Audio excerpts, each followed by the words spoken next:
Assalamualaikum warahmatullahi wabarakatuh. Selamat datang di Cerita dari Selatan. Apa kabar? Semoga kalian semua selalu dalam keadaan sehat dan bahagia, ya. Sebelum lanjut, jangan lupa dukung kami dengan klik tombol subscribe dan komen hadir untuk absennya. Selamat menonton. Telaga Sunyi bukan sekadar nama desa. Seolah-olah ia adalah takdir yang menempel di punggung setiap penghuninya. Desa itu duduk tercekik di antara dua dinding hijau yang menjulang. Di timur, pegunungan biasa yang menyediakan hasil bumi. Di barat, hutan larangan, sebuah entitas hidup yang membentang seperti raksasa tidur, paru-parunya selalu mengeluarkan kabut tebal, bahkan saat matahari bersinar paling terik di khatulistiwa. Kabut tersebut bukan hanya uap air, aromanya adalah perpaduan lumut basi, tanah basah, dan, jika didengar dari dekat, bisikan kelembapan yang dingin, seolah-olah bernapas. Aji, pemuda jangkung dengan pandangan mata yang terlalu tajam untuk usianya, berdiri di beranda gubuk kayu miliknya.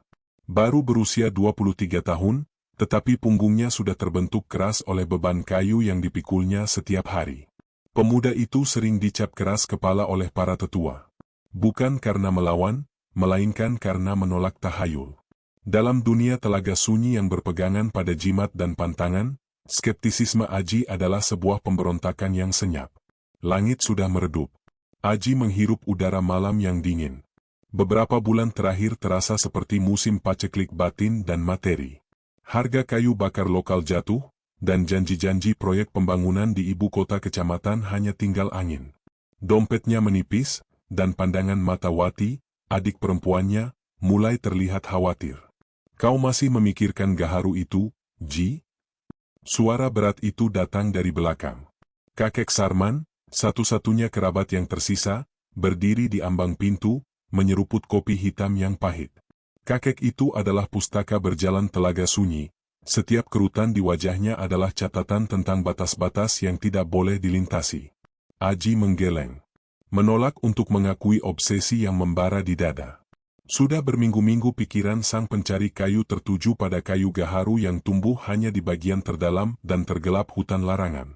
Gaharu itu, sang emas hitam, hutan, dapat menyelamatkan situasi.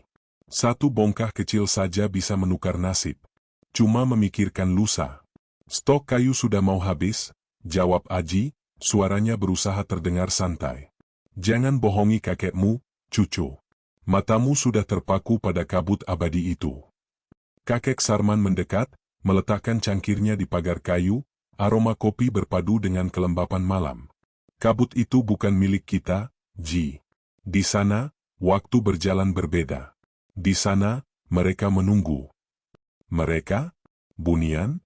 Cuma cerita pengantar tidur, kek. Aji mendengus, membalikkan badan, mengambil parang panjang dari dinding. Si keras kepala itu tidak pernah percaya. Buktinya? Tidak ada. Hanya desas-desus. Kakek Sarman menghela napas, suaranya berubah menjadi desisan tajam yang jarang terjadi. Dengar bayi-bayi. Hilangnya ternak akhir-akhir ini, kejanggalan pada tubuh Mbah Samin yang tiba-tiba linglung seminggu setelah dia memotong ranting di perbatasan. Bukan kebetulan. Hutan itu mengambil sesuka hati. Mereka benci batas dilanggar. Dan yang paling dibenci Bunian adalah janji yang terucap di wilayah mereka. Mendengar kata janji, Aji terdiam sesaat. Janji adalah mata uang di sana, kata cerita-cerita lama. Dan mata uang gaib selalu menuntut bunga yang tak terbayar. Aji memaksakan senyum. Aku cuma mau cari uang, kek. Tidak akan janji apa-apa. Cuma ambil gaharu, besok subuh juga sudah balik. Malam itu, Aji hanya tidur sekejap. Pikirannya melayang-layang antara wajah cemas Wati dan janji untuk menyejahterakan mereka, janji yang kini terasa hanya bisa dipenuhi dengan mengambil risiko yang paling fatal. Malam terasa sangat pendek, dan sebelum ayam berkokok, pemuda itu sudah berdiri di ambang pintu, mengenakan jaket tebal dan membawa tas ransel berisi perbekalan minimalis. Pukul 4 pagi. Gelapnya masih pekat, diselingi sedikit cahaya biru dari bulan sabit yang tersembunyi. Aji bergerak cepat. Jalur setapak yang biasa digunakan para pencari kayu segera berakhir, digantikan oleh semak belukar yang belum terjamah. Sesuai perkiraan, sekitar 100 meter dari batas yang dihormati desa, kabut mulai tebal. Bukan kabut pagi biasa. Kabut ini terasa berat, memiliki massa, seperti selimut basah yang menekan paru-paru. Saat kaki Aji menginjak tanah yang diselimuti lumut perak, seketika seluruh suara hutan seolah diredam. Jangkrik, burung hantu, gemerisik daun, semuanya diam. Hanya ada suara langkah sosok jangkung itu yang memecah keheningan yang tebal dan mencekam. Ini adalah keheningan yang tidak alami, keheningan yang membuat telinga berdenging dan pikiran mulai panik. Aji mencoba menyalakan senter. Cahayanya hanya menembus radius 1 meter sebelum dipantulkan kembali oleh partikel kabut, menciptakan lingkaran cahaya yang sia-sia di tengah kegelapan yang tak terbatas. Ini cuma hutan. Hutan yang lembab, bisik Aji pada diri sendiri. Dia menarik keluar telepon genggamnya, berniat mengecek waktu dan GPS, berharap bisa menandai titik masuknya. Layarnya menyala, tetapi yang muncul hanyalah simbol, tidak ada sinyal, dan waktu yang berputar-putar liar, angka-angka jam dan menit berkedip tanpa henti, tidak dapat menetapkan waktu yang sebenarnya. Kompas yang ia bawa dari ranselnya berputar tak menentu, jarum magnetnya kehilangan arah dan tujuan. Sang penebang kayu itu mulai merasakan kegelisahan. Bukan ketakutan, tetapi disorientasi yang mengganggu. Rasa gelisah yang sama yang pernah diceritakan Mbah Samin sebelum menjadi linglung, bahwa waktu dan ruang di sini adalah ilusi. Ia terus berjalan, mengandalkan insting. Tujuannya adalah punggung bukit yang dikabarkan memiliki deposit gaharu terbesar. Namun, setiap 10 langkah yang diambil terasa seperti berjalan di tempat. Pohon-pohon di sekelilingnya tampak identik, tinggi, gelap, dan diselimuti oleh lumut kelabu yang tampak seperti rambut-rambut halus dari hutan tua. Aji merasa ada perubahan. Keheningan yang sebelumnya menyesakkan kini digantikan oleh suara air mengalir yang samar. Bunyi itu terdengar aneh, tidak seperti air terjun atau sungai yang deras, melainkan lebih seperti tetesan ritmis di dalam gua yang sangat besar. Setelah berjalan mungkin 1 jam, atau mungkin hanya 5 menit, Aji tidak tahu, lantai hutan berubah. Akar-akar pohon menjalar lebih besar, membentuk jaring-jaring yang berbahaya. Pemuda itu terlalu fokus pada suara air hingga gagal melihat tumpukan akar di depannya. Kaki Aji tersandung keras. Tubuhnya terhuyung, ransel terlempar, dan parangnya terlepas dari genggaman. Dirinya jatuh ke depan, tangannya menahan benturan di tanah becek. Saat berusaha bangkit, pandangan Aji tertuju pada sebuah celah sempit di antara 2 bongkahan batu besar yang tertutup tanaman merambat. Celah itu tidak terlihat dari sudut pandang sebelumnya. Dari celah itu, bukan hanya air yang terdengar, melainkan juga cahaya. Cahaya itu bukan sinar matahari. Ia berwarna hijau biru muda, lembut, dan tidak menyilaukan, seperti ribuan kunang-kunang yang terperangkap dalam kristal. Cahaya itu memanggil, melawan logika dan kewarasan. Rasa takut Aji telah sepenuhnya digantikan oleh rasa penasaran yang mendalam.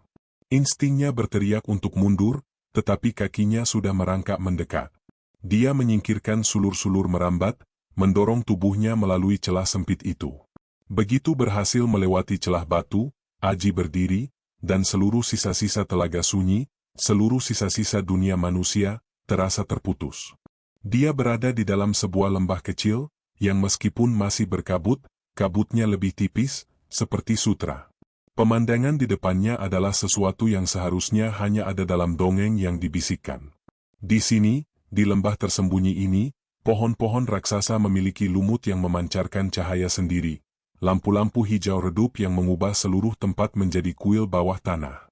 Udara tidak lagi dingin dan basah, sekarang udara terasa hangat dan tebal, dengan aroma melati dan cendana yang terlalu manis untuk menjadi alami. Suara air yang ritmis tadi kini jelas. Itu adalah sungai kecil, mengalir di atas batu-batu yang tampak seperti pualam putih, airnya jernih tak bercela. Aji merasakan jantungnya berdebar, bukan karena takut, melainkan karena kesadaran yang dingin, aku telah melangkah ke tempat yang tidak seharusnya. Pemuda itu mendekati sungai. Saat menunduk, dia melihat pantulannya di air. Ada kabut tipis yang menyelimuti dirinya. Dan di seberang sungai itu, di bawah kerudung tipis kabut yang beriak, dia melihat sosok yang mustahil.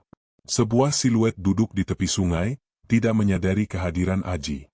Sosok itu adalah seorang gadis, mengenakan kain tenun yang terlihat kuno, warnanya seperti serat bulan sabit. Rambutnya hitam legam, terurai panjang hingga menyentuh air. Aji terpaku, seolah-olah seluruh saraf motoriknya telah dibekukan. Sosok itu bergerak, menoleh, dan mata Aji bertemu dengan tatapan yang akan mengubah segalanya. Gadis itu, Mayang, menoleh. Gerakannya tidak tergesa-gesa, melainkan halus dan mengalir seperti udara di sekitarnya. Seolah-olah gravitasi bekerja berbeda pada dirinya. Jika kecantikan di dunia manusia dapat diukur, maka kecantikan Mayang adalah skala yang sama sekali baru. Wajahnya adalah ukiran sempurna, tulang pipi yang tinggi, bibir penuh yang berwarna merah jambu alami, dan garis rahang yang lembut namun tegas. Namun, ada kejanggalan yang membuat Aji, sang skeptis, mengakui keanehan yang tak terbantahkan. Kulitnya seputih pualam yang tidak ternoda oleh noda atau bayangan, dan yang paling mencolok, sepasang mata yang terlalu jernih. Matanya bukan hitam atau coklat, tetapi memiliki warna abu-abu keperakan, seperti pantulan kabut bulan. Ketika gadis itu menatap Aji, pemuda itu merasa seolah-olah pandangan Mayang menembus langsung ke tulang belakangnya, menimbang beban jiwanya. Mayang tersenyum. Senyumnya seperti cahaya pertama fajar, indah, memabukkan, dan sangat berbahaya. Kau tersesat, tuan dari dunia luar? Suaranya adalah melodi rendah, seperti alunan air di atas batu pualam, tanpa sedikit pun nada kekerasan. Aji butuh waktu lama untuk memproses kata-kata itu. Dia tidak hanya terpesona oleh penampilan gadis itu, tetapi juga oleh atmosfer yang diciptakan oleh kehadiran bunian ini. Kehangatan aroma melati seakan memeluknya, menumpulkan semua akal sehatnya. Aku tidak tahu, jawab Aji terbata-bata. Dirinya merasa seperti anak kecil yang tertangkap basah melanggar aturan. Aku sedang mencari kayu gaharu. Gadis itu tertawa kecil. Tawa itu seperti gemerincing lonceng kristal. Gaharu? Di tempat ini? Kau tahu, tuan, ini bukan tempat mencari kayu. Ini, perbatasan.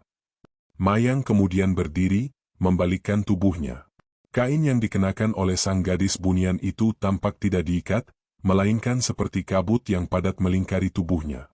Dia tidak menginjak tanah, dia tampak mengambang sedikit di atas batu-batu sungai. Namaku Mayang, katanya, memiringkan kepala, memperlihatkan telinga yang berbentuk sedikit runcing di bagian atas. Ini adalah konfirmasi terakhir yang dibutuhkan Aji. Dia ada di hadapan bunian, yang ceritanya telah lama ia anggap omong kosong. Namaku Aji. Aji tidak lari. Tidak ada ketakutan yang tersisa. Yang ada hanyalah dorongan yang aneh dan mendesak untuk mengetahui lebih banyak, untuk mendekat, untuk percaya pada setiap kata yang keluar dari bibir Mayang.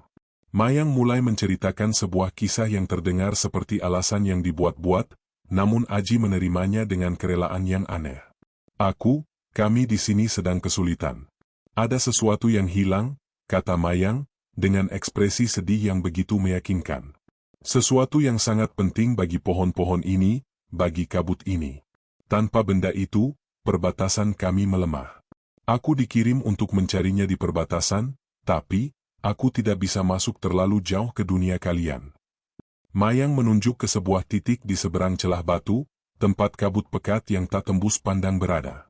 Di sana, rohku terasa tercekat. Tapi kau, Tuan Aji, kau adalah manusia. Kau bisa bergerak bebas. Aji, yang biasanya curiga pada setiap penawaran, merasa tidak berdaya di hadapan tatapan perak itu. Dia merasa terhormat bahwa makhluk seindah dan sekuat ini memintanya bantuan. Obsesi yang sudah ada, untuk kaya, untuk menyelamatkan Wati, kini bergabung dengan obsesi baru, untuk menyenangkan Mayang. Apa yang hilang? Tanya Aji, suaranya kini lebih tegas. Sebuah cangkang.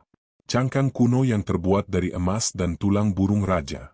Cangkang itu dapat menahan waktu. Kami menyebutnya tali penjaga waktu. Mayang menjelaskan. Aku tahu benda itu berada di suatu tempat yang dekat dengan desa kalian, mungkin sudah menjadi milik kolektor atau pedagang antik. Sang gadis melangkah, menyeberangi sungai kecil tanpa membasahi kakinya. Dia kini berdiri di hadapan Aji, keharuman melatinya kini begitu kuat hingga terasa memabukkan. Aku tahu kau datang ke sini untuk harta. Aku bisa memberimu lebih dari sekadar gaharu. Aku bisa memberimu apapun yang kau inginkan. Kekayaan tak terhingga, rumah besar di ibu kota, atau bahkan, jodoh terbaik di desamu, atau di desa manapun yang kau suka. Tawaran itu menohok hati Aji. Jodoh. Masa depan yang stabil. Semua impian material yang ia miliki seumur hidup. Dirinya menatap Mayang, dan dalam keindahan bunian itu, Aji melihat semua kesulitan hidupnya sirna. Aku setuju, kata Aji, tanpa keraguan. Aku akan mencarinya. Aku akan membawakan tali penjaga waktu itu. Mayang tersenyum puas. Senyum itu kini terasa lebih dingin, seperti kilatan pedang perak.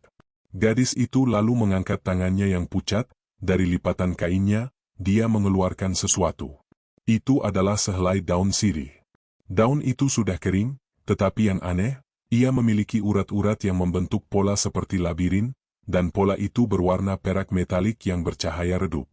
Daun itu tidak layu, ia tampak membatu, tetapi masih lentur.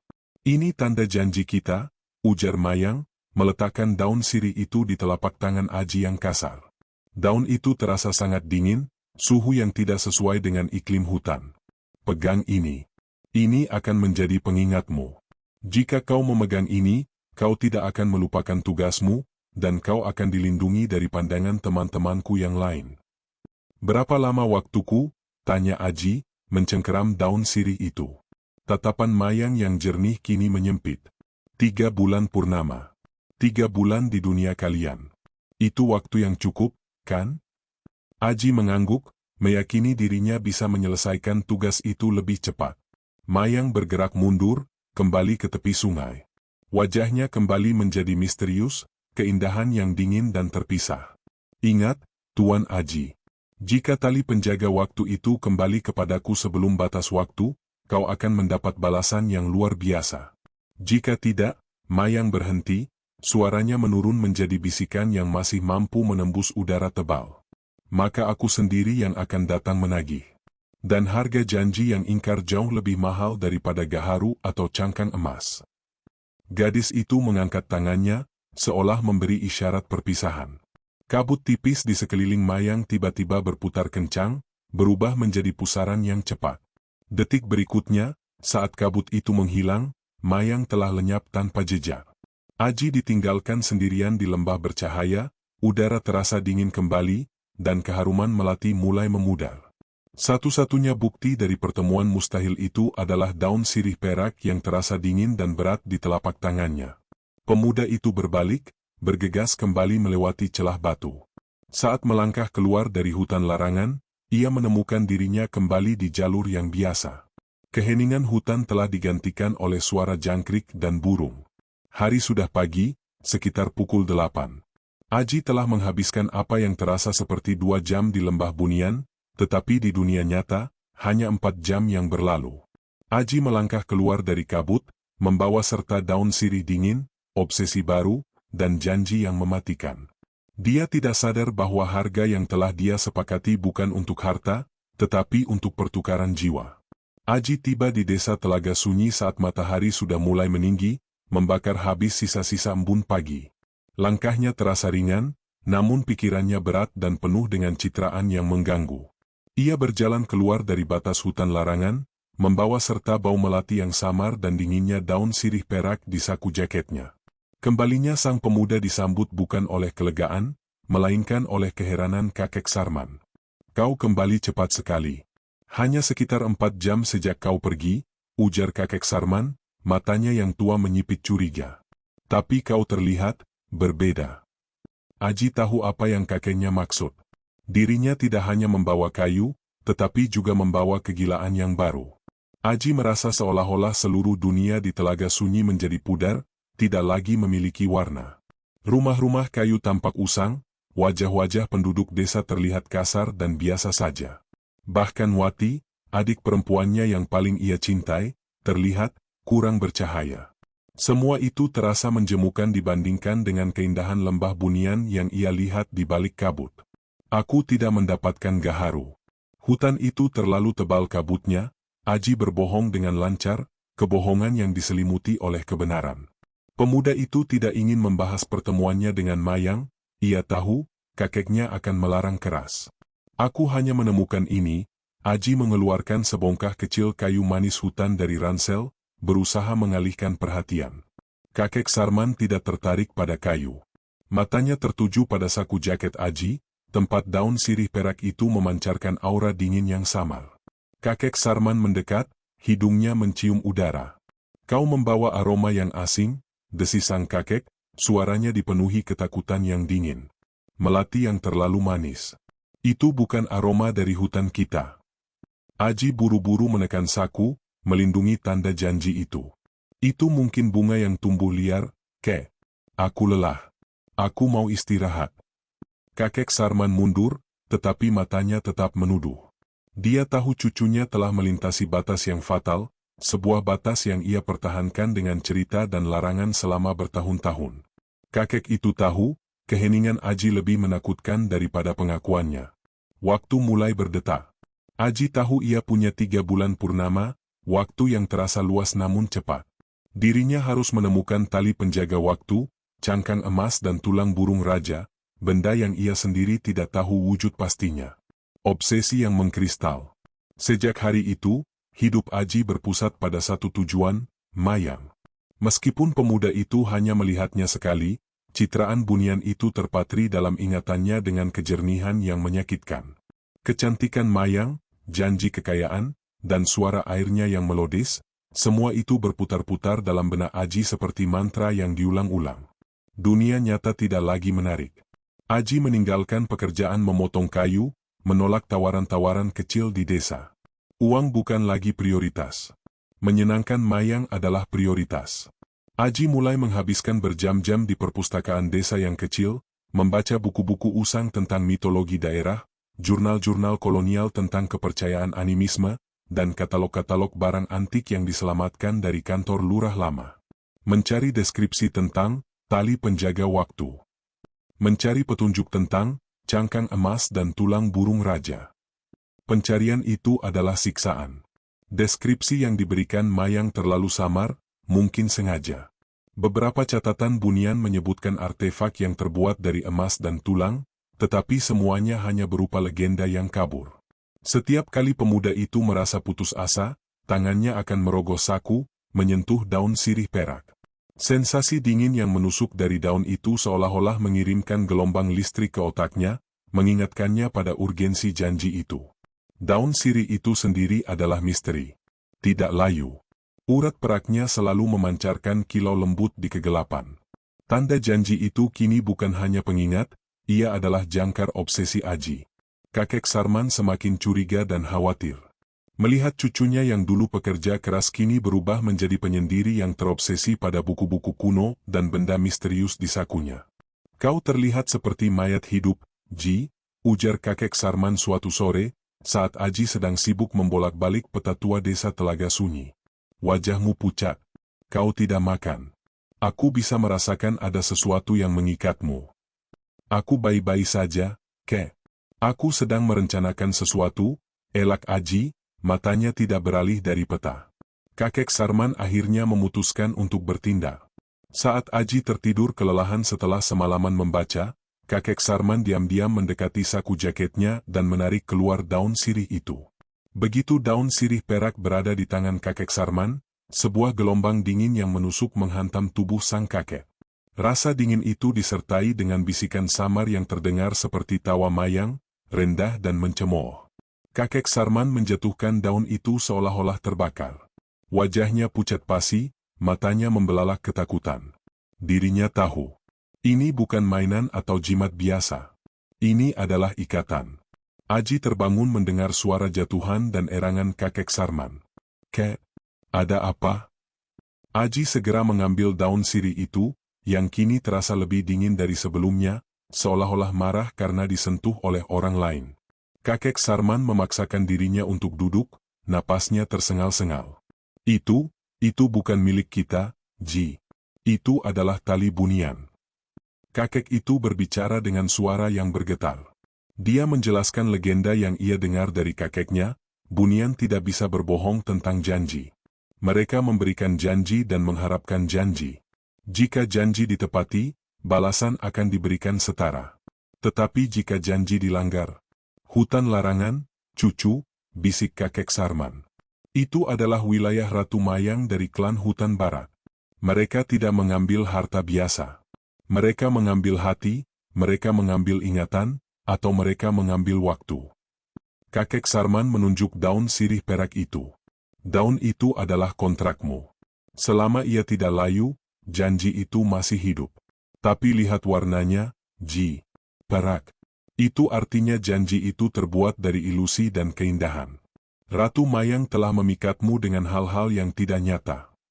Kakek Sarman memohon. Buang itu, cucu. Bakar itu. Lupakan dia. Lupakan harta itu. Aji menggelengkan kepala dengan tegas. Aku tidak bisa, Kek. Aku sudah berjanji. Dan aku akan mendapatkan apa yang aku inginkan. Pemuda itu mengabaikan peringatan kakek Sarman. Dalam benak Aji, Mayang bukanlah ancaman, melainkan pintu gerbang menuju kebahagiaan sejati. Kakek Sarman hanya bisa duduk diam, menyaksikan dengan mata penuh ketakutan saat janji gaib mulai meracuni jiwa cucunya. Minggu-minggu berlalu. 3 bulan purnama terasa bergerak semakin cepat. Aji telah mengunjungi beberapa kota tetangga, mencoba mencari kolektor atau pedagang yang menjual artefak yang cocok dengan deskripsi Mayang, tetapi nihil. Setiap penolakan, setiap pintu yang tertutup, semakin memperburuk obsesinya. Pada akhir bulan kedua, Aji mulai melihat efek janji itu secara fisik. Ia mulai merasa lelah yang kronis. Kaki dan tangannya sering kesemutan. Namun yang paling mengganggu, Aji mulai mengalami disorientasi waktu yang parah, persis seperti yang kakek Sarman ceritakan tentang orang-orang yang terlalu lama di hutan larangan. Suatu malam, pemuda itu bersumpah dia baru tidur selama 1 jam, padahal matahari sudah terbit. Di lain waktu, saat dia membaca buku, 1 jam terasa seperti 10 menit. Waktu benar-benar menjadi cair dan tak terduga. Ini adalah efek halus dari Mayang, janji yang terbuat dari ilusi dan waktu. Jika Aji tidak bisa membawa tali penjaga waktu, maka waktu Aji sendiri yang akan diambil. Daun sirih perak di saku Aji mulai berubah. Urat-urat peraknya masih bersinar, tetapi ada bintik-bintik kecil berwarna hitam kusam yang mulai muncul di tepi-tepinya. Daun itu tidak layu, tetapi terinfeksi, seperti tanda kegagalan yang merayap. Ketakutan mulai merayap naik ke dada Aji, bukan karena hantu atau bunian, tetapi karena kegagalan. Kegagalan berarti Mayang akan datang, dan ia tidak tahu apa yang akan diambilnya. Bulan ketiga dimulai. Hanya tersisa 4 minggu. Aji jatuh sakit. Bukan demam biasa. Tubuhnya menggigil tanpa henti, disertai keringat dingin yang membanjiri kasurnya. Dokter desa datang, memberinya obat-obatan herbal yang seharusnya manjur, tetapi demamnya tidak turun. Penyakitnya terasa dingin, seolah-olah suhu tubuh Aji telah diturunkan ke titik beku. Di saat yang sama, daun sirih perak di sakunya menjadi sangat panas, hampir membakar kulit. Dia sakit karena ikatan gaib, Ji, bisik kakek Sarman, yang kini tidak lagi memohon, melainkan berbisik penuh duka. Kontrak itu menarik energimu. Semakin kau lemah, semakin kuat ikatan itu. Aji terbaring lemah. Dalam deliriumnya, pemuda itu melihat bayangan Mayang di sudut ruangan, berdiri diam, tersenyum dengan mata perak yang dingin. Bayangan itu tidak mengancam, hanya menunggu, penuh kesabaran yang abadi. Dalam kondisi terlemahnya, Aji membuat keputusan yang didorong oleh rasa takut yang mendalam.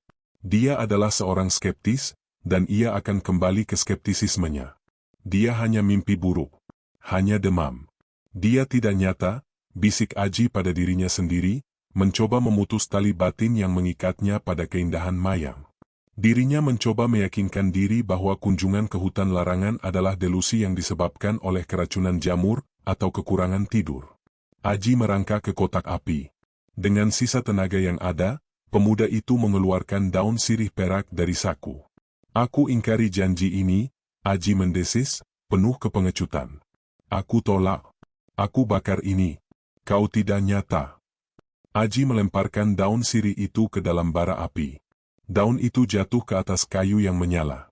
Anehnya, api tidak menyentuh daun itu.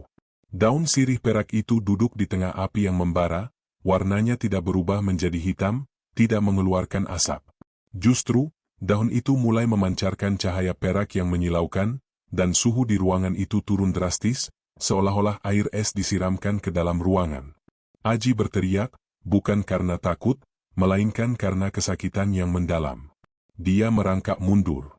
Daun itu tidak bisa dihancurkan oleh api dunia manusia. Itu adalah janji yang terbuat dari alam bunian, dan hanya bisa dibatalkan dengan syarat yang sama kuatnya. Di tengah malam itu, Aji sadar. Janji itu nyata, dan dia telah gagal. Dirinya telah memutuskan untuk ingkar, dan Mayang akan datang.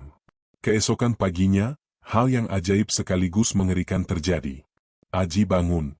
Demamnya telah hilang sepenuhnya. Kelelahannya lenyap. Pemuda itu merasa sangat kuat, bahkan lebih kuat daripada sebelum ia memasuki hutan larangan. Seolah-olah penyakit itu telah mengambil sesuatu yang kotor dan meninggalkannya dalam keadaan murni. Aji berdiri, mengambil napas dalam-dalam. Kehidupan kembali normal. Ia tidak lagi melihat bayangan Mayang. Daun sirih perak itu tergeletak di lantai dekat perapian, kembali dingin, tetapi bintik-bintik hitamnya telah bertambah, kini mencapai hampir setengah permukaan daun. "Kau sudah sembuh?" tanya Wati, adiknya, dengan mata lebar. Gadis itu terlihat sangat lega. Aji mengangguk, tersenyum lemah. "Sudah, Wati. Aku sudah sembuh." Kelegaan menyelimuti rumah itu. Kakek Sarman bersyukur, tetapi matanya tidak pernah kehilangan rasa takut. Namun, di luar rumah, di telaga sunyi, keheningan yang berbeda mulai menyebar. Keheningan yang menyeramkan. Aji melangkah keluar ke beranda. Desa terasa mati. Tidak ada suara tawa anak-anak. Tidak ada anjing yang menggonggong. Bahkan burung-burung yang biasanya hinggap di atap rumah Aji tidak ada. Tiba-tiba, dari arah hutan larangan, muncul kabut tipis yang bergerak cepat. Bukan kabut pagi yang malas, melainkan kabut yang memiliki tujuan, merangkak cepat di atas tanah, menembus batas desa. Kabut itu berhenti tepat di batas pertama rumah-rumah desa. Dan dari kabut itu, samar-samar terdengar suara. Itu adalah tawa dingin. Tawa yang sangat akrab, sangat melodis, tetapi sekarang dipenuhi dengan ejekan dan ancaman. Tawa Mayang. Aji tahu, kesembuhannya bukan sebuah berkah, melainkan manifestasi balasan. Dia ingkar janji. Dan kini, janji itu datang untuk menagih. Tidak pada Aji, tetapi pada lingkungan Aji. Teror itu baru saja dimulai. Kesembuhan Aji yang mendadak adalah keheningan sebelum badai.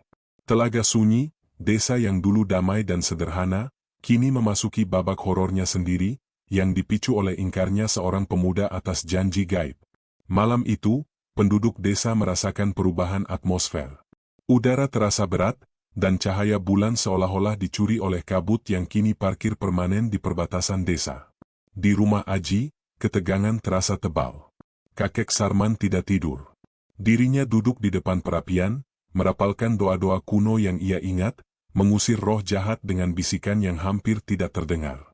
Aji, di kamarnya, mencoba tidur, tetapi tawa dingin itu terus terngiang.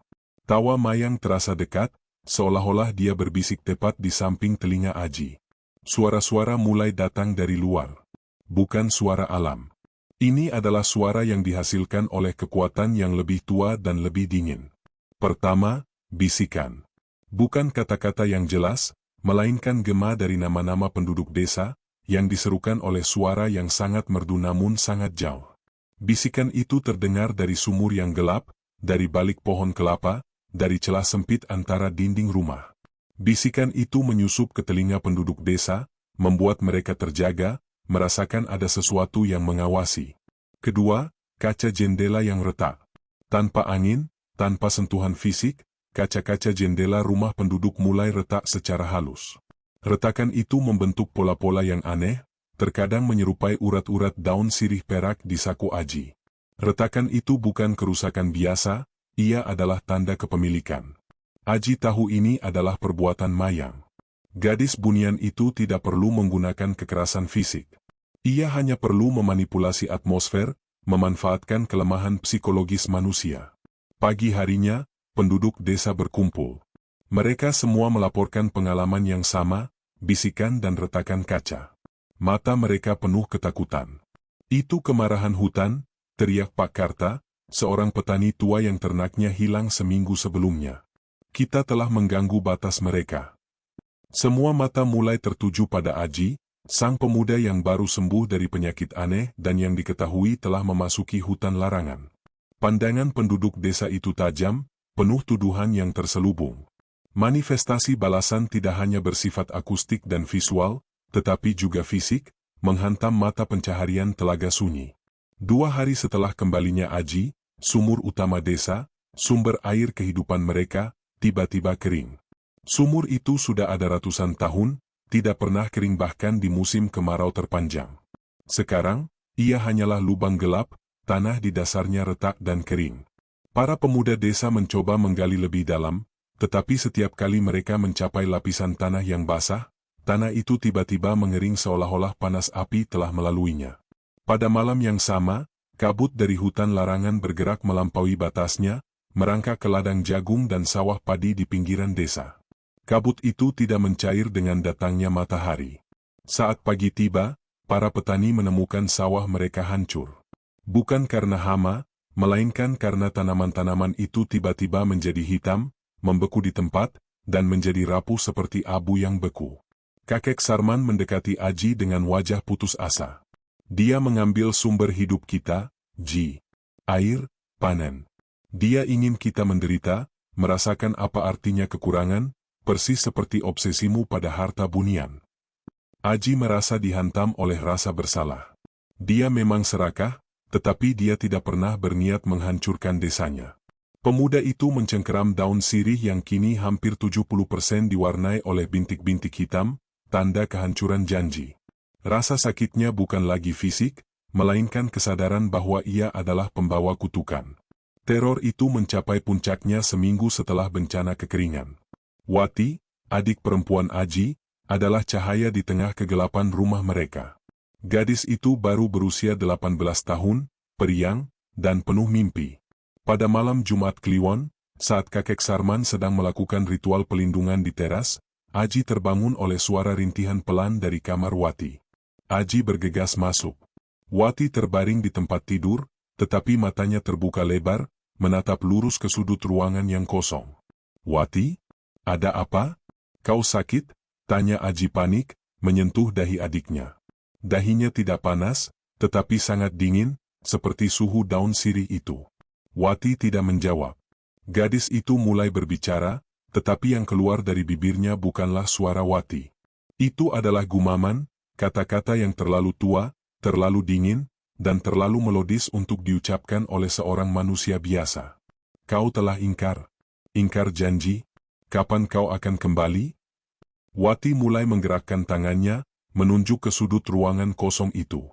Di bibirnya, terukir senyum yang asing, senyum yang sangat mirip dengan senyum Mayang, indah, tetapi tanpa kehangatan manusiawi. Kemudian, Wati mengucapkan satu nama dengan suara yang hampir tidak terdengar, namun sangat jelas, Mayang. Aji terkejut. Sosok itu menyadari, Wati tidak kerasukan. Wati tidak hilang. Gadis bunian itu tidak mengambil tubuh adiknya, tetapi mengambil kesadaran dan kehidupannya. Wati telah menjadi wadah pasif, cangkang yang digunakan Mayang untuk berbicara dan mengawasi Aji. Mayang, apa yang kau lakukan? Aji berteriak ke sudut ruangan, air matanya mulai mengalir. Tawa dingin itu terdengar lagi, keluar dari mulut Wati. Kau bertanya apa yang aku lakukan? Aku menagih janji. Kau ingkar, Tuan Aji. Jadi aku ambil yang paling kau hargai di dunia ini. Sekarang, jika kau ingin dia kembali, kau tahu apa yang harus kau lakukan. Wati kembali terbaring kaku, matanya masih terbuka menatap kosong. Adik Aji kini menjadi boneka yang bergerak sesekali, memanggil nama Mayang, tetapi tidak lagi mengenali Aji. Kakek Sarman datang, melihat kondisi Wati, dan langsung tahu. Kekuatan gaib itu kini tidak lagi bermain-main dengan panen atau air. Ia telah memasuki ranah yang paling pribadi. Ini hukuman yang adil, kata kakek Sarman dengan suara dingin, menatap Aji. Kau membawa kutukan ke rumah ini. Dia tidak mengambil Wati, Ji. Dia menjadikan Wati pengingat abadi. Selama kau ingkar, Wati akan seperti ini. Berita tentang Wati menyebar cepat, dan itu adalah jerami terakhir yang mematahkan punggung kesabaran penduduk Telaga Sunyi. Malam itu, sekelompok tetua dan pemuda desa yang marah mendatangi rumah Aji. Mereka tidak membawa obor atau senjata, tetapi membawa kebencian dan ketakutan kolektif yang jauh lebih kuat. "Kau adalah pembawa sial," teriak Pak Karta. "Kau telah membuat janji dengan makhluk kabut itu. Kau yang menyebabkan sawah kami hancur. Kau yang membuat sumur kami kering." Aji berdiri di ambang pintu, menantang kemarahan itu. Ia tidak membela diri, rasa bersalah yang ia rasakan jauh lebih besar daripada amarah mereka. "Tinggalkan desa ini, Aji," kata kepala dusun, suaranya penuh otoritas yang dingin. "Kembalilah ke tempat kau membuat janji itu. Sampai kau menyelesaikan urusanmu dengan mereka, kau tidak boleh berada di sini. Kau dan keluargamu telah diusir, sebelum kutukanmu membunuh kami semua." Aji menoleh ke belakang, ke arah kamar Wati yang kini sunyi, hanya ada gumaman nama Mayang yang terulang-ulang. Pemuda itu menyadari, ia kini sendirian. Ia telah kehilangan desanya, ia telah kehilangan kedamaiannya, dan yang paling menyakitkan, ia telah kehilangan adiknya yang kini hanya tinggal cangkang kosong. Aji menerima nasibnya. Dirinya mengambil ransel, memasukkan beberapa potong pakaian, dan yang paling utama, ia menyimpan daun sirih perak yang kini sudah menghitam di bagian tepinya, menyisakan hanya sedikit cahaya perak di tengahnya. Aji menoleh untuk terakhir kalinya pada kakek Sarman yang diam dan Wati yang tak sadarkan diri. "Aku akan kembali. Aku akan membatalkan ini," janji Aji, janji baru yang jauh lebih pahit daripada yang pertama. Aji berjalan keluar dari desa di bawah tatapan tajam dan penuh ketakutan penduduk Telaga Sunyi. Sosoknya berjalan menuju satu-satunya tempat yang bisa ia tuju, satu-satunya tempat di mana jawaban berada, hutan larangan. Namun, kali ini, ia tidak mencari gaharu atau harta. Ia mencari cara untuk membatalkan kontrak yang telah mengambil nyawa adiknya. Ia harus mencari Mbah Pawiro, satu-satunya orang yang mungkin mengerti bahasa bunian dan ikatan spiritual yang mengikatnya pada keindahan yang mematikan di rimba berkabut. Aji berjalan sendirian, langkahnya berat menanggung beban pengucilan dan rasa bersalah atas kondisi Wati. Pemuda itu meninggalkan Telaga Sunyi, tidak hanya sebagai orang buangan, tetapi juga sebagai pembawa kutukan yang nyata. Kabut dari hutan larangan, yang kini terasa seperti bayangan yang mengikuti, tidak lagi menarik, melainkan mencekik. Dirinya berjalan menuju hutan pegunungan di sisi timur, ke arah yang berlawanan dari hutan larangan. Tujuan sang pemuda itu adalah gubuk terpencil Mbah Pawiro, seorang dukun tua yang terkenal di wilayah tersebut. Mbah Pawiro bukan dukun biasa yang menawarkan jimat kekayaan, dia adalah seorang pertapa, dikenal karena pengetahuannya yang mendalam tentang batas-batas dunia manusia dan dunia bunian. Perjalanan itu penuh dengan siksaan psikologis. Setiap kali Aji berhenti untuk beristirahat, ia mengeluarkan daun sirih perak. Kini, hampir seluruh permukaannya ditutupi oleh noda hitam yang merayap dari tepi, hanya menyisakan bentuk urat perak yang kecil di tengahnya. Keindahan memudar, digantikan oleh pembusukan yang menyeramkan. "Ini bukan lagi janji, ini adalah kutukan," gumam Aji, mencium aroma dingin dari daun itu, yang kini tercampur dengan bau tanah basi. Setelah 2 hari berjalan, Aji tiba di gubuk Mbah Pawiro yang tersembunyi di balik rerimbunan pohon besar. Gubuk itu tampak reot, dikelilingi oleh pagar bambu dan ditandai oleh aroma kemenyan yang kuat. Mbah Pawiro, seorang lelaki tua yang kurus kering dengan mata yang tampak buta namun sangat tajam, sudah menunggunya. "Aku sudah tahu kau datang, anak muda," suara Mbah Pawiro serak seperti daun kering diinjak. "Bau janji yang ingkar melekat padamu. Bau tanah yang diambil dan bau jiwa yang disandera." Mbah Pawiro tidak perlu bertanya. Dirinya sudah tahu tentang Mayang dan janji 3 bulan. Aji menjatuhkan diri, menceritakan seluruh kisahnya, obsesi, penemuan tali penjaga waktu yang gagal, kepengecutannya membakar daun, dan yang paling memilukan, kondisi Wati. Setelah mendengar cerita itu, Mbah Pawiro menutup matanya, menggeleng perlahan. "Kau tidak hanya gagal, anak muda. Kau menolak ikatan mereka. Itu adalah kejahatan terbesar di mata bunian. Janji adalah hukum mereka. Jika kau menolak memberinya harta yang ia minta, dia akan mengambil hal lain yang tak ternilai. Mbah Pawiro menjelaskan bahwa kondisi Wati adalah hukuman yang disempurnakan. Wati tidak mati, adik sang pemuda itu hanya menjadi sebuah cangkang yang menyimpan kenangan, menjadi tautan ke telaga sunyi yang selalu disiksa. Selama Mayang memiliki tali janji, dia memiliki hak atas Wati. Kegagalan dan kebangkitan spiritual. Aji memohon bantuan. Tolong, Mbah. Katakan padaku bagaimana cara membatalkan janji ini. Aku akan melakukan apa saja. Mbah Pawiro menatap daun sirih di tangan Aji, rasa takut terpancar dari matanya yang keruh. Aku tidak bisa membatalkannya, anak muda. Kekuatanku hanya melindungi, bukan memutuskan. Tapi aku tahu jalannya, ujar Mbah Pawiro. Dukun tua itu menjelaskan bahwa bunian seperti Mayang, yang memiliki gelar ratu, hanya menerima 2 jenis penebusan jika janji material gagal dipenuhi. Pengorbanan kenangan, Aji harus mengorbankan semua kenangan paling berharga yang mengikatnya pada dunia manusia, terutama kenangan tentang Wati dan kakek Sarman.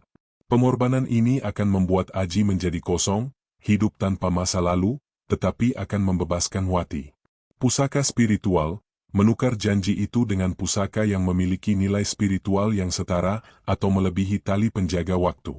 Benda itu harus mengandung kekuatan alam yang murni, sesuatu yang dicari oleh bunian di alam mereka sendiri. Mbah Pawiro kemudian berbicara tentang cincin warisan. Cincin itu, yang selalu dipakai Aji, adalah satu-satunya benda yang ia miliki dari ibunya. Cincin itu terbuat dari batu giok hijau tua yang diukir dengan simbol kuno. Cincin itu selama ini hanya dianggap sebagai perhiasan sentimental. Cincin itu bukan perhiasan, Ji. Itu adalah warisan dari leluhurmu, dari garis keturunan yang memiliki hubungan dengan penjaga hutan. Cincin itu menyimpan roh penjaga, Mbah Pawiro berbisik. Itu adalah harta spiritual yang murni, terlepas dari nafsu duniawi. Ini mungkin adalah satu-satunya benda yang setara dengan tali penjaga waktu di mata Ratu Mayang. Mbah Pawiro menolak untuk menemani Aji. Dirinya terlalu takut melanggar batas yang dilindungi oleh Ratu Bunian. Kau harus kembali sendirian, anak muda. Kau harus menghadapi dia di wilayahnya, dengan janji dan penebusanmu sendiri, kata Mbah Pawiro. Tapi ingat, Bunian akan selalu meminta lebih. Jangan biarkan dia menipu hatimu untuk yang kedua kalinya. Mbah Pawiro memberi Aji sebuah botol kecil berisi air yang telah didoakan dan abu dari kemenyan hitam. Air ini untuk Wati, agar adikmu tetap bernapas sampai kau kembali. Abu ini, taburkan di perbatasan, agar dia tahu kau datang dengan niat menebus janji, bukan untuk melarikan diri lagi. Dengan bekal petunjuk ini, Aji bangkit. Pemuda itu tidak lagi keras kepala karena kesombongan, tetapi keras kepala karena cinta dan rasa bersalah. Dirinya harus menukarkan janji yang telah ia ingkari. Ia harus menyelamatkan adiknya, meskipun harus mengorbankan satu-satunya peninggalan ibunya. Aji berbalik, tidak lagi menuju ke timur, tetapi ke barat.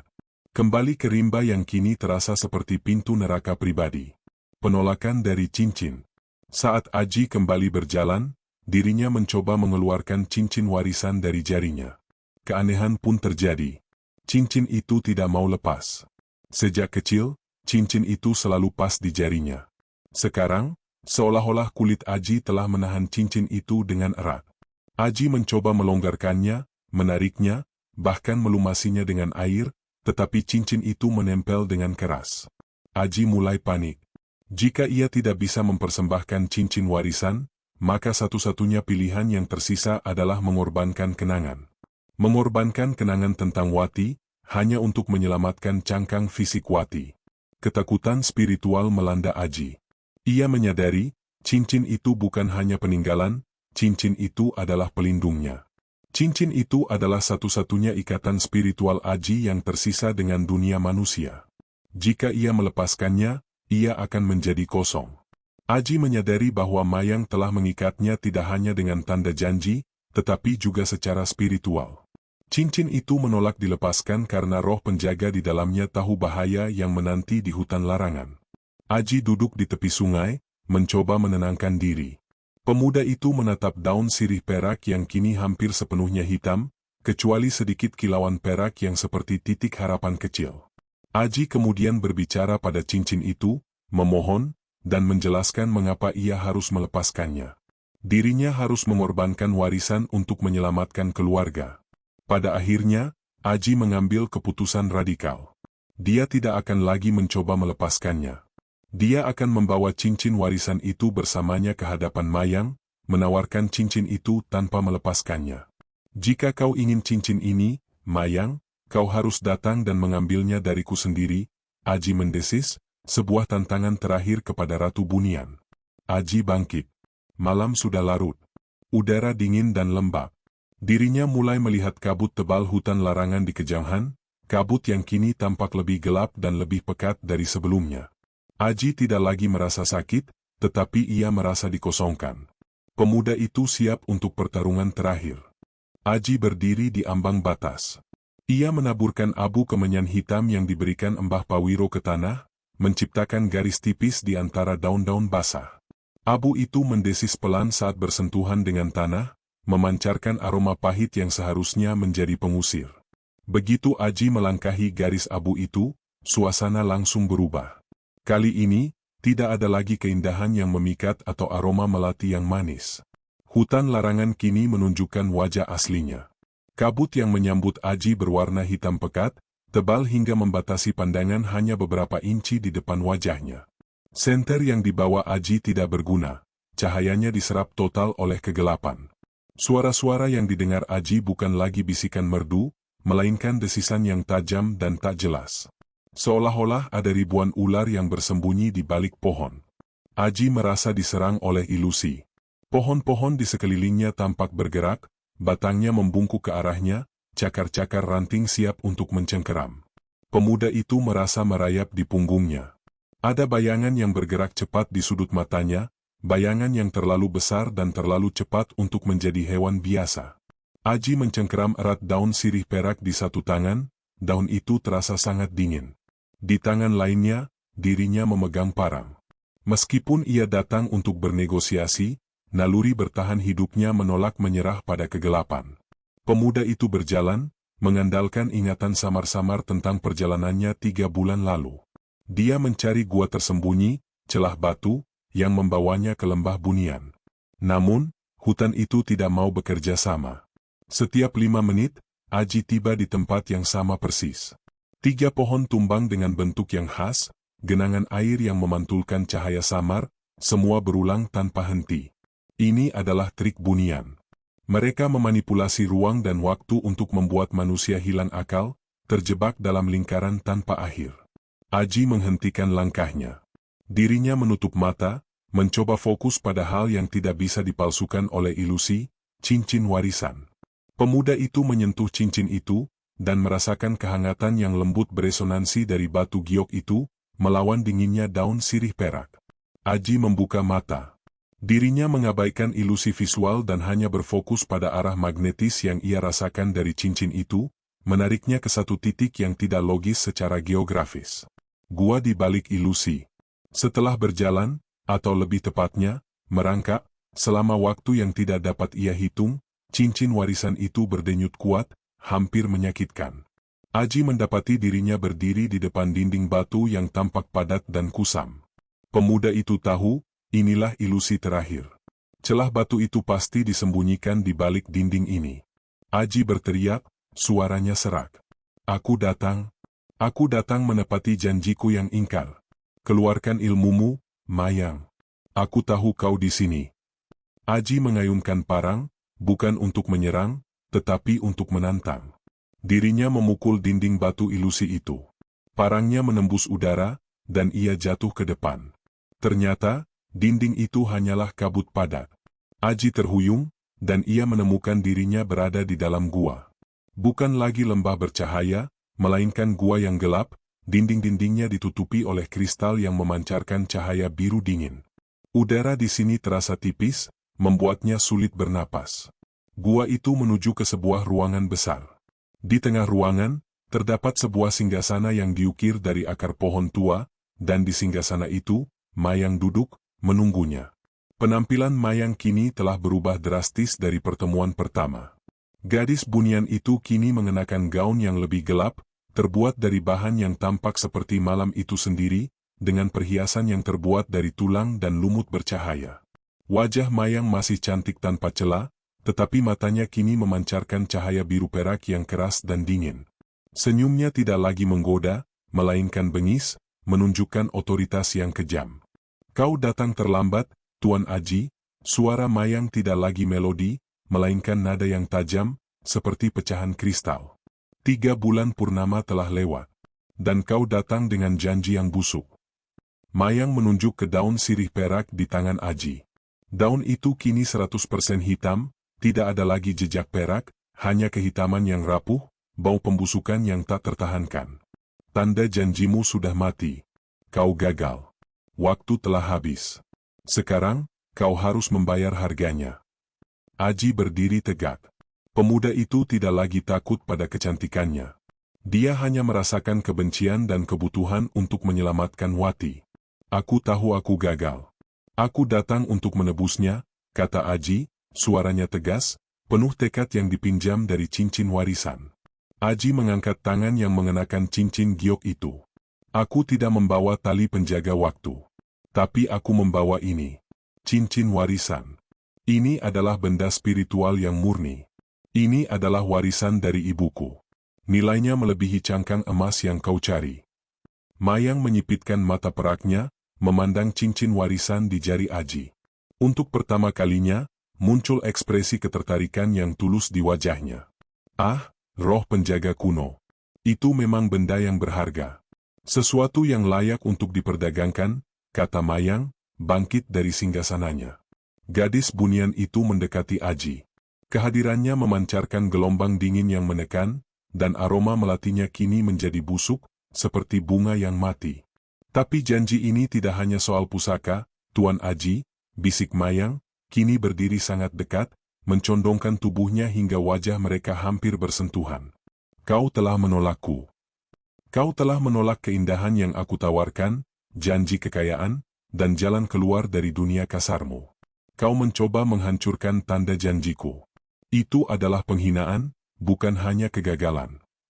Mayang menunjuk dengan jarinya yang panjang dan pucat ke arah Aji. "Kau tahu apa yang aku inginkan sekarang?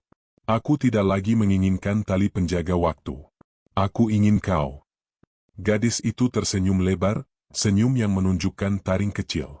"Aku ingin kau tinggal di sini, bersamaku. Kau akan menjadi suamiku, rajaku, dan kau akan mendapatkan semua yang kau impikan di sini, keindahan, kekuatan, keabadian. Kau bisa melihat Wati kapan saja, tetapi kau akan tinggal selamanya di sini. Itu adalah harga atas penghinaanmu, dan itu akan membatalkan kutukan pada adikmu." Mayang mengulurkan tangannya yang putih. "Jadikan cincin warisan itu mahar pernikahanmu, Tuan Aji. Janji terakhirmu. Dan Telaga Sunyi akan kembali tenang." Aji tersentak. Ia datang untuk menukar benda, tetapi Mayang menuntut jiwanya sebagai tebusan janji. Di satu sisi, ini adalah jalan keluar yang bersih, Wati sembuh, desa selamat. Di sisi lain, ia akan menjadi tawanan abadi dari keindahan yang mematikan ini, hidup tanpa hati, tanpa jiwa manusia. Aji menatap cincin di jarinya. Dirinya harus memilih antara kehilangan jiwanya sendiri, atau kehilangan Wati selamanya. Aji berdiri di hadapan Mayang, di ruangan gua yang diterangi kristal biru dingin. Waktu seolah berhenti. Di satu sisi, ada Mayang, Ratu Bunian dengan senyum bengisnya, menawarkan keabadian dan solusi instan untuk penderitaan Wati. Di sisi lain, ada harga yang harus dibayar, jiwa Aji, terperangkap selamanya dalam ilusi hutan larangan. Mayang, sensing the internal battle within Aji, leaned closer, the scent of the jasmine glowing and powerful. "Jangan takut pada keabadian, Tuan Aji. Di sini, kau tidak akan tua, kau tidak akan sakit, kau tidak akan miskin. Dan adikmu akan kembali utuh. Ini adalah akhir dari penderitaanmu." Kata-kata Mayang sangat logis, membius. Pemuda itu lelah berjuang melawan nasib. Janji Mayang terasa seperti pelabuhan terakhir setelah badai yang melelahkan. Namun, saat Aji hampir mengangguk, ia merasakan dentuman panas dari cincin warisan di jarinya. Bukan panas yang menyakitkan, melainkan panas yang mengingatkan, panas dari cinta seorang ibu dan kenangan manusiawinya. Cincin itu adalah satu-satunya benteng terakhirnya. Aji sadar, keabadian tanpa jiwa adalah neraka yang lebih dingin daripada kematian. Tidak, kata Aji, suaranya pelan tetapi tegas, memecah keheningan gua. Ekspresi Mayang berubah dari menggoda menjadi marah dalam sekejap. Cahaya di matanya berkedip tajam. Kau menolakku? Setelah semua ini? Setelah kau biarkan adikmu menderita dan desamu dihancurkan? Kau masih memilih kesombongan manusiamu? Aku memilih kebebasan. Aku memilih hatiku, balas Aji. Dirinya menanggalkan daun sirih perak yang kini sudah hitam pekat, melemparkannya ke lantai. Daun itu hancur menjadi debu hitam begitu menyentuh batu. Janji material itu sudah mati, Mayang. Aku datang bukan untuk menikahimu, melainkan untuk menebusnya. Aji mengangkat tangan kanannya yang mengenakan cincin warisan, mengacungkannya ke arah Mayang. Aku tidak bisa melepaskan cincin ini. Aku tahu kau ingin mengambilnya. Jadi, ambillah. Ambil satu-satunya harta yang benar-benar aku miliki, harta spiritual yang kau cari. Ambil ikatan terakhirku pada dunia ini, dan sebagai gantinya, bebaskan Wati dan lepaskan desa dari kutukanmu, tantang Aji. Mayang tertawa, tawa yang kini terdengar seperti gemerisik tulang. Bodoh. Janji tidak bisa ditukar begitu saja. Kau ingkar, Aji. Kau telah merusak kontrak. Sekarang, aku akan mengambil apa yang aku suka. Tiba-tiba, Mayang bergerak cepat. Kecepatannya tidak manusiawi. Gadis bunian itu menerjang, tangannya yang pucat terulur untuk mencengkeram cincin warisan di jari Aji. Aji mencoba menghindar, tetapi energi dingin yang dilepaskan Mayang membuatnya kaku. Pemuda itu merasakan jari-jari Mayang yang dingin menusuk kulitnya, mencoba mencabut cincin itu paksa. Pada saat sentuhan itu, cincin warisan memancarkan cahaya hijau terang yang menyilaukan. Bukan hanya Mayang yang tersentak mundur. Aji juga merasakan kekuatan cincin itu yang tiba-tiba bangkit. Roh penjaga di dalam giok itu akhirnya terbangun, bereaksi terhadap agresi bunian. Mayang menjerit pelan, suaranya bukan lagi melodi, melainkan desisan kesakitan. Energi murni. Kau menyembunyikannya. Aku tidak menyembunyikannya, kau yang tamak, teriak Aji. Dirinya menggunakan energi yang muncul dari cincin itu, energi yang terasa sangat asing namun sangat kuat, mendorong Mayang menjauh. Mayang terlempar kembali ke singgasananya, wajahnya kini menunjukkan kombinasi kemarahan dan kekaguman. Dia tahu, dia tidak bisa mengambil cincin itu dengan kekerasan. Kekuatan spiritualnya terlalu murni. Baik, Tuan Aji. Kau menang kali ini. Janji material itu telah kau tebus dengan harta spiritual yang kuat, desis Mayang. Gadis itu menarik napas panjang, menenangkan amarahnya. Aku terima penebusan ini. Tapi, kau harus membayarnya dengan tuntas. Mayang menunjuk ke Aji. Kau membawa ini bersamamu saat kau memasuki wilayahku. Sekarang, lepaskan benda itu ke tanahku. Jika kau tidak melepaskannya sendiri, penebusan itu batal. Mayang menantang. Cincin itu menolak untuk dilepas. Mayang tahu itu. Jika Aji harus melepaskan cincin itu dengan cara apapun, entah itu dengan memotong jarinya atau dengan kekuatan spiritual, maka pengorbanan itu akan menjadi nyata. Aji menatap cincin itu. Dirinya tahu, cincin warisan adalah perisai jiwanya. Melepaskannya berarti membiarkan dirinya rentan terhadap kekuatan bunian. Tetapi, ia tidak punya pilihan. Aji memejamkan mata. Dirinya berbicara dalam hati kepada roh penjaga di dalam giok, kepada kenangan ibunya, dan kepada masa lalunya. Aku harus melepaskanmu. Maafkan aku. Dengan napas tercekat, Aji memfokuskan seluruh tekadnya, seluruh cintanya pada Wati. Pemuda itu mengerahkan seluruh kekuatan batinnya, bukan untuk melawan cincin itu, melainkan untuk meyakinkannya. Perlahan, sangat perlahan, di tengah cahaya hijau yang memudar, Aji merasakan kulit di jarinya melonggar. Cincin itu akhirnya mengalah, menerima pengorbanan yang akan datang. Aji menarik napas lega. Ia berhasil. Pemuda itu mengangkat cincin warisan, giok hijau yang kini tampak berkilauan hebat di cahaya kristal. Aji lalu melakukan hal yang paling sulit. Dirinya melemparkan cincin itu ke tanah gua. Cincin warisan itu jatuh dengan bunyi klang yang dingin di atas batu. Begitu cincin warisan menyentuh tanah, gelombang kehangatan menyebar dari cincin itu, mengusir dinginnya gua. Kemudian, cincin itu mulai tenggelam ke dalam batu, seolah-olah tanah di sana adalah air. Mayang bersorak kecil, suaranya penuh kemenangan. Sempurna. Itu milikku sekarang. Penebusan diterima. Seiring cincin warisan itu menghilang sepenuhnya ke dalam tanah, Aji merasakan kekosongan yang dingin di dalam dirinya. Dia tidak lagi merasa dilindungi, tidak lagi merasa terhubung dengan masa lalu. Dia telah kehilangan satu-satunya ikatan yang ia miliki. Sekarang, bebaskan Wati, tuntut Aji, suaranya serak karena emosi. Mayang tersenyum licik. Gadis bunian itu mengangguk. Janji adalah janji. Kutukan pada adikmu akan kutarik. Tiba-tiba, Aji merasakan sakit tajam di dadanya, seperti ada yang menarik paksa sesuatu. Rasa sakit itu berlangsung singkat, tetapi sangat intens. Setelah rasa sakit itu berlalu, Aji merasa lebih kosong dari sebelumnya. Mayang tertawa puas. Aku sudah menarik kutukannya. Adikmu kini bebas, secara fisik. Apa maksudmu? Kau pikir aku akan melepaskannya begitu saja, setelah semua yang kau lakukan? Mayang menyeringai. Cincinmu adalah penebusan atas kegagalanmu mendapatkan pusaka. Tetapi penghinaan MU karena menolakku masih harus dibayar. Mayang menunjuk ke Aji. Kau meninggalkan desa dan keluargamu. Sekarang, pergilah.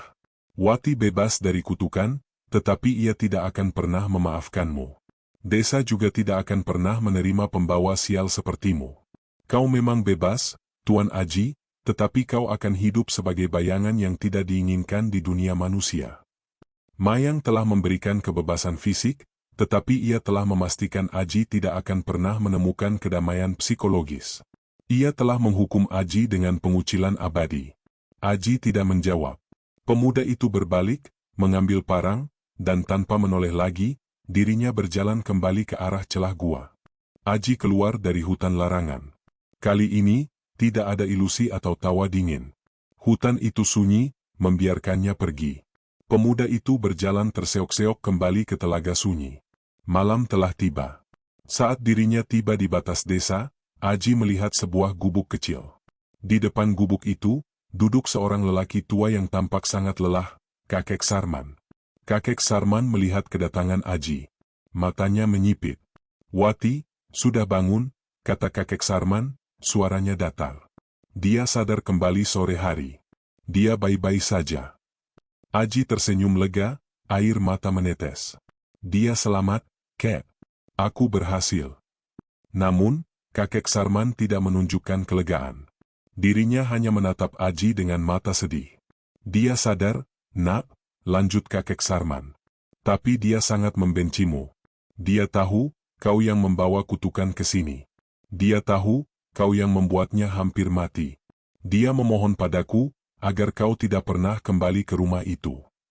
Aji merasakan kata-kata itu menusuk lebih dalam daripada parang mayang.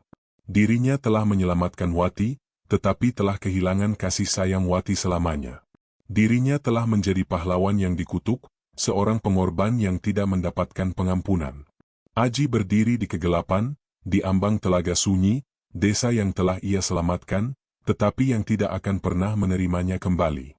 Pemuda itu kini benar-benar sendirian, tanpa cincin, tanpa kekayaan, dan tanpa rumah. Mayang telah menang, menghukum Aji dengan cara yang paling kejam, mengambil masa depannya. Aji menatap ke arah hutan larangan, yang kini diselimuti kabut yang permanen. Dirinya tahu, bunian itu tidak akan lagi mengganggu telaga sunyi. Janji telah terpenuhi, dan harga telah dibayar. Aji kemudian berbalik, berjalan menjauh dari desa. Kemana? Dirinya tidak tahu. Tetapi yang jelas, pemuda itu akan hidup sebagai bayangan, sebuah peringatan abadi bagi siapapun yang berani melanggar janji dengan keindahan yang mematikan di rimba berkabut. Setelah percakapan singkat namun mematikan dengan Kakek Sarman, Aji berbalik. Pemuda itu tidak mampu melangkah lebih jauh ke desa. Setiap langkah ke depan akan membawa dirinya kembali ke rumah yang kini berisi Wati yang membencinya. Lebih baik menjadi bayangan di luar batas, daripada menjadi penyebab penderitaan di dalam rumah. Aji berjalan tanpa tujuan. Dirinya bergerak melalui ladang-ladang yang dulu subur, kini kering dan layu, akibat kutukan yang ia bawa. Ia melihat bekas-bekas kegelapan yang ia lepaskan, retakan di jendela rumah-rumah yang ditinggalkan, sumur yang mengering, semuanya menjadi monumen bisu atas kegagalannya. Perasaan Aji adalah kekosongan. Daun sirih perak sudah hancur. Cincin warisan telah tenggelam ke dalam tanah bunian. Dua jangkar spiritualnya telah hilang. Dirinya kini seperti kapal tanpa layar, didorong oleh angin nasib yang dingin. Pemuda itu tiba di sungai kecil yang membatasi telaga sunyi dan hutan biasa di timur. Di sana, di tepi air yang mengalir lambat, Aji duduk. Ia merenungkan janji itu. Janji untuk mendapatkan kekayaan. Janji yang terasa begitu mudah untuk diucapkan, tetapi harganya begitu mahal. Kekayaan itu hanyalah tipuan untuk menjebaknya, untuk memaksanya memasuki wilayah bunian dan akhirnya menjadi tawanan mereka. Mayang tidak pernah tertarik pada cangkang emas, gadis bunian itu tertarik pada janji itu sendiri, yang memberinya hak hukum gaib atas jiwa Aji. Aji menyentuh jari manisnya yang kini telanjang. Bekas tempat cincin warisan melingkar terasa dingin. Dirinya tidak hanya kehilangan cincin, tetapi juga perlindungan, dan yang lebih penting, kenangan yang terikat pada benda itu. Mbah Pawiro benar, bunian mengambil dengan tuntas. Meskipun Aji tidak mengorbankan semua kenangan, pengorbanan cincin warisan telah mengikis sebagian besar kehangatan dari masa lalunya.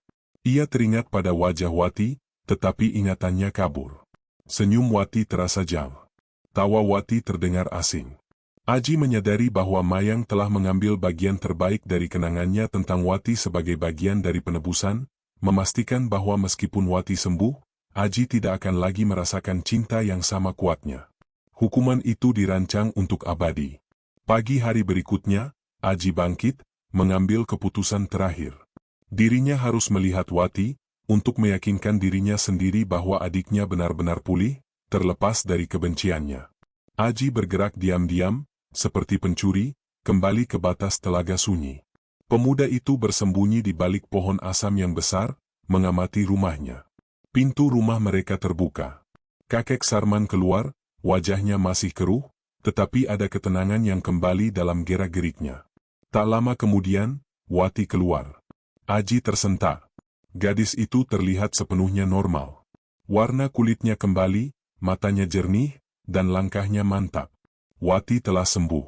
Wati berdiri di halaman, menghirup udara pagi. Ekspresinya tampak tenang, tetapi ada kekakuan yang baru. Gadis itu melipat tangannya, dan matanya secara otomatis menatap ke arah hutan larangan, bukan dengan ketakutan, melainkan dengan kemarahan yang dalam. Aji memperhatikan. Wati tidak melihat ke arah tempat Aji bersembunyi. Seolah-olah Aji sudah tidak ada. Tiba-tiba, Wati berbicara pada kakek Sarman, suaranya pelan tetapi terdengar jelas oleh Aji yang bersembunyi. "Kakek, kita harus memperbaiki sumur. Aku akan meminta bantuan Pak Karta. Dan, tolong jangan biarkan dia kembali ke sini." "Dia sudah pergi, Nak," jawab kakek Sarman dengan suara parau. "Bagus. Dia membawa kehancuran ke desa ini. Aku tidak akan pernah memaafkannya. Dia lebih memilih janji gaib daripada keluarganya," tegas Wati, kemudian berbalik masuk ke dalam rumah. Kata-kata itu, diucapkan oleh orang yang telah diselamatkannya, adalah pukulan telak yang terakhir. Aji menyadari bahwa Mayang memang menepati janjinya. Wati bebas dari kutukan fisik, tetapi kutukan psikologis telah dialihkan ke Aji. Pemuda itu selamanya akan menjadi pengkhianat di mata orang yang paling dicintainya. Aji mundur perlahan. Tidak ada gunanya mendekat. Dirinya telah menjadi hantu bagi keluarganya sendiri. Inilah akhir dari segalanya di Telaga Sunyi. Aji telah membayar harga janji ingkar dengan pengucilan, kehilangan, dan kesepian abadi. Aji berbalik sepenuhnya dari Telaga Sunyi. Pemuda itu berjalan menuju jalan setapak yang jarang dilalui, menuju pegunungan dan desa-desa yang jauh. Dirinya tidak mencari uang lagi, dirinya tidak mencari bunian lagi. Ia hanya mencari tempat di mana ia bisa hidup sebagai bayangan, di mana tidak ada yang tahu namanya. Saat ia berjalan, Aji menyentuh saku jaketnya. Daun sirih perak telah lama hancur menjadi debu. Tiba-tiba, dari arah belakang, dari kabut abadi hutan larangan, terdengar suara tawa yang terakhir. Bukan tawa dingin Mayang, melainkan suara yang lebih ringan, seolah-olah Mayang sedang berbisik kepadanya dari kejauhan. Kau milikku sekarang, Aji. Kau akan selalu menjadi milikku. Suara itu hanyalah gema dari janji yang telah terpenuhi. Mayang tidak mengambil jiwanya, tetapi bunian itu telah mengambil tempat Aji di dunia. Aji tidak menoleh. Dirinya tahu, setiap langkah yang diambilnya menjauh dari Telaga Sunyi adalah langkah yang membawa sosoknya lebih dekat ke takdirnya sebagai pengembara abadi. Kutukan itu bukanlah hilangnya harta, melainkan hilangnya rasa memiliki. Aji melangkah memasuki jalan yang gelap, di bawah langit yang mulai mendung. Dirinya adalah bayangan yang berjalan, dan ia tahu, kisah tentang janjinya pada gadis bunian akan menjadi legenda menakutkan yang dibisikkan di Telaga Sunyi, sebuah peringatan tentang bahaya melanggar batas alam gaib. Tahun-tahun berlalu di Telaga Sunyi. Desa itu pulih. Sumur digali kembali, sawah kembali subur. Ketakutan akan bunian tidak hilang, tetapi berkurang. Kisah tentang Aji, pemuda keras kepala yang membawa kutukan dan kemudian menghilang, menjadi cerita yang diceritakan turun-temurun. Kakek Sarman hidup bertahun-tahun lamanya, menjadi penjaga tradisi yang paling ketat. Dirinya selalu menekankan kepada anak-anak desa, hutan larangan akan memberikanmu apapun, asalkan kau mau membuat janji. Tetapi jika kau ingkar, harga yang harus kau bayar adalah kehilangan yang tak terpulihkan. Wati tumbuh menjadi wanita yang dihormati di desa. Gadis itu selalu menolak membicarakan Aji. Di mata Wati, Aji adalah pengkhianat yang mencoba mengorbankan keluarganya demi kekayaan.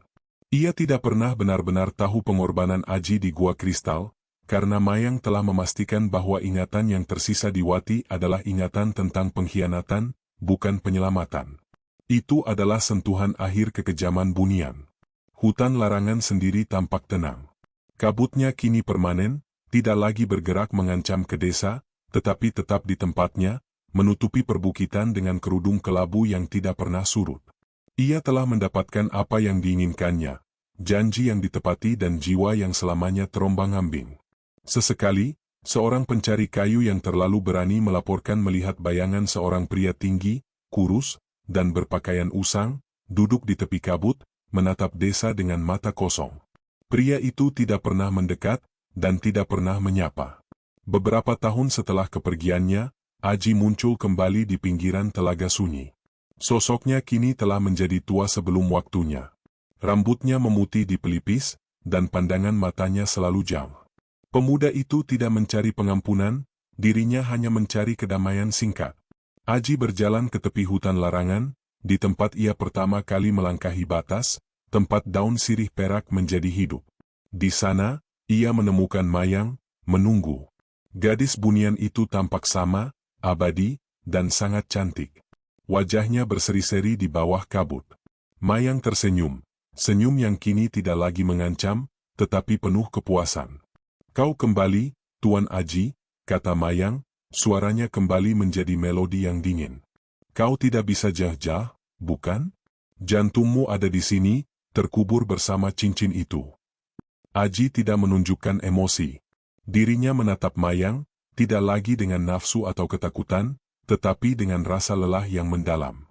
Kau menang, Mayang. Kau mendapatkan penebusanmu. Wati selamat. Aku pergi, kata Aji. Aku tahu, Aji. Kau telah menjadi peringatan abadi bagi desamu. Kau membayar harga yang pantas, balas Mayang. Gadis itu menghela napas. Kau ingin tahu apa yang aku lakukan dengan cincinmu? Aji diam. Cincin itu kini menjadi bagian dari singgasanaku. Ia menjaga kerajaanku, memberiku perlindungan yang aku cari. Cincinmu adalah pusaka terbesar yang pernah aku miliki. Mayang tersenyum lebar. Dan kau tahu hal yang paling ironis? Cincin itu melindungi aku, Ratu Bunian, dari kemarahan bunian lain. Gadis bunian itu memberi Aji pukulan psikologis terakhir. Aji telah mengorbankan satu-satunya yang ia miliki untuk menyelamatkan diri, hanya agar benda itu menjadi sumber kekuatan musuhnya. Sekarang, pergilah. Dan hiduplah dengan kekosongan yang aku berikan padamu. Jangan pernah kembali ke desa itu. mereka akan melupakanmu. Tapi kau tidak akan pernah melupakan janji kita. Mayang menghilang ke dalam kabut, meninggalkan Aji sendirian.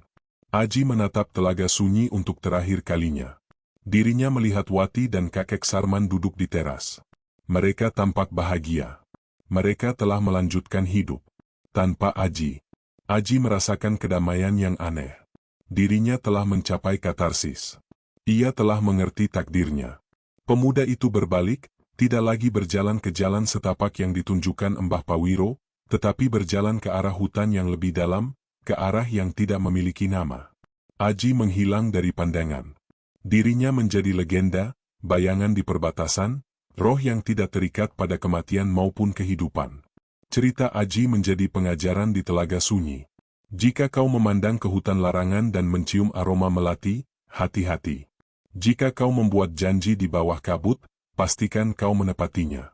Karena jika kau ingkar, Mayang tidak akan mengambil hartamu.